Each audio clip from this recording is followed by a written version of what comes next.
आले आले आले आले आले आले सदरदा तुम आगे बढ़ो, अनुदा तुम आगोशकर आगे बढ़ो।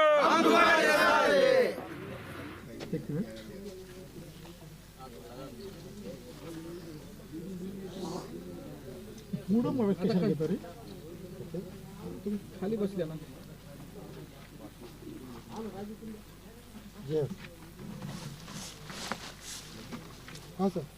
मागील 2 डिसेंबरला बिलोली नगर परिषदेची निवडणूक झाली होती।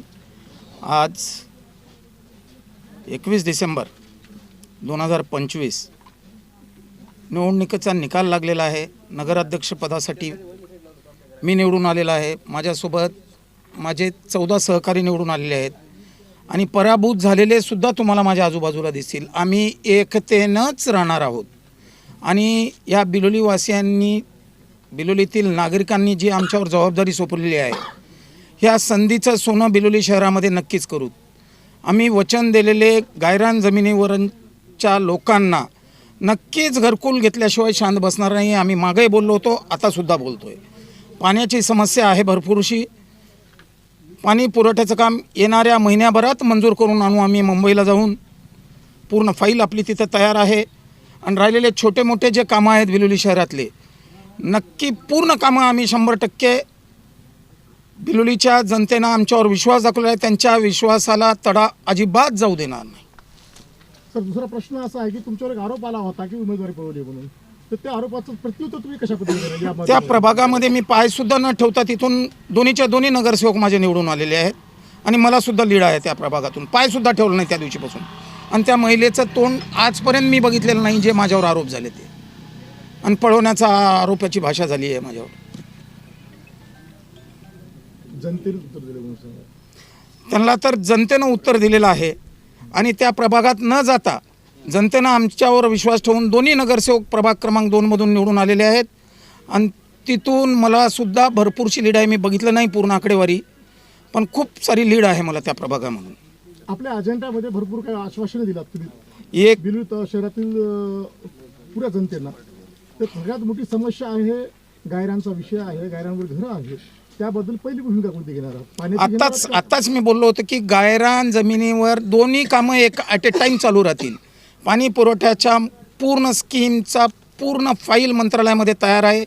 मागील 2 वर्षापासून मी झटतोय, प्रशासक जरी असेल तर त्या कामासाठी, आणि पूर्ण फाईल तयार आहे। फक्त मंजुरी येणं बाकी आहे।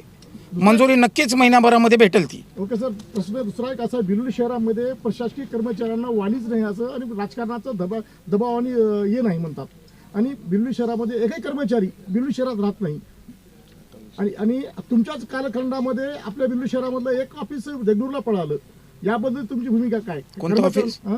Excise office. एक्साईज ऑफिससाठी मी तेव्हा सुद्धा निवेदन दिलं होतं, प्रशासकच्या काळामध्ये गेलेलं आहे। अजून ते ऑफिस वापस इथं बिलोलीत आणण्याचा आम्ही पुरेपूर प्रयत्न करू। कर्मचाऱ्यांमध्ये काय त्यांच्या कर्मचाऱ्यांना निवासस्थान इथं नसल्यामुळे कदाचित बाहेर राहत असतील। एक अध्यक्ष जबाबदारी नात्यानं तुम्ही नक्कीच इथं क्वार्टर इथं बांधणार। BNCचं प्रत्येक कर्मचाऱ्याचं क्वार्टर बांधलं गेलेलं आहे आणि प्रत्येक कर्मचारी इथं थांबतोय, घरं आहेत त्यांचे। आता तहसीलदार निवासस्थान आम्ही इथं बांधू। SDOचं बिलोली आणि नायगाव तालुका असल्यामुळं DYSP साहेबाला बिलोली आणि नायगाव आहे, दोन्हीपैकी इकडे तिकडे ते येत असतात। तहसीलदार महोदयांनी इथं निवासस्थान बांधून त्यांनी इथं राहण्याचा पुरेपूर प्रयत्न आम्ही करू। सांडपाण्याची व्यवस्था, ड्रेनेज लाईनचा सुद्धा आम्ही आमच्या वचननाम्यामध्ये लिहिलेला आहे, त्याचा सुद्धा पाठपुरावा करून ते सुद्धा आम्ही करणार आहोत।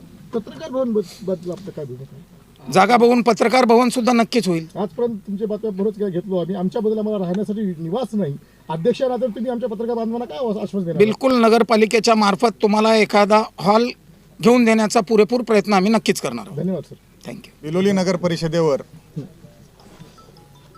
संतोष कुलकर्णी यांना नगराध्यक्षपदी निवडून देऊन बिलोली शहरातील जनतेने परत एकदा त्यांच्यावर जो विश्वास दाखवलेला आहे तो विश्वास आम्ही त्यांच्या पाठीशी राहून या 5 वर्षामध्ये बिलोली शहराला विकासाच्या प्रगतीपदावर पूर्णपणे आणण्याचं सर्वांनी मिळून 20चे 20 जे नगरसेवक आज निवडून आलेत सगळ्यांना विश्वासात घेऊन आम्ही काम करू एवढी हे ग्वाही आज देतो.